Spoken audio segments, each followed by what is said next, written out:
Hi, morning everybody. I'm Vinay Khattar. I'm head of research at Edelweiss.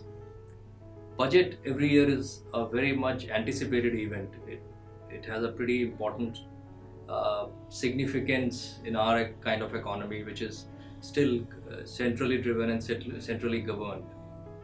This year's budget is even more special because of one event which had a very large effect on the economy and on all of our lives, which was demonetization done by Modi government in November of last year.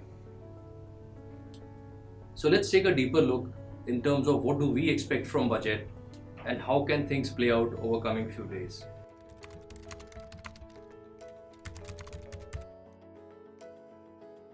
So one of the key questions which get asked often is, how will budget tackle an economic slowdown?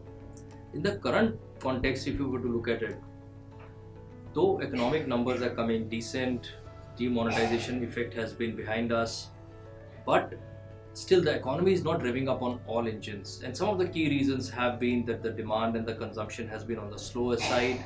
Government focus has been significantly on the infrastructure side. So how will this budget change things? One of the key things that the government could do is boost the demand.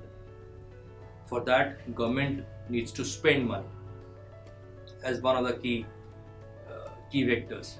Now, government spending gets limited because of what we call as fiscal deficit.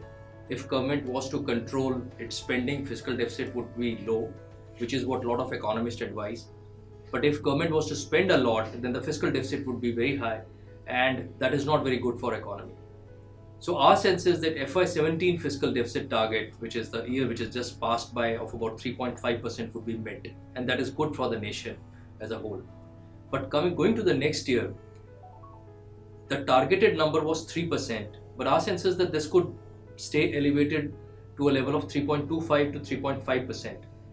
Secondly, government would want to take steps to boost consumption, which means reduce the rates of taxation both at the corporate level as well as at the income tax level.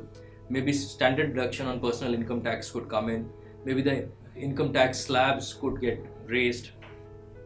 All this will put more money in the hands of the consumer, which will add to consumption boom.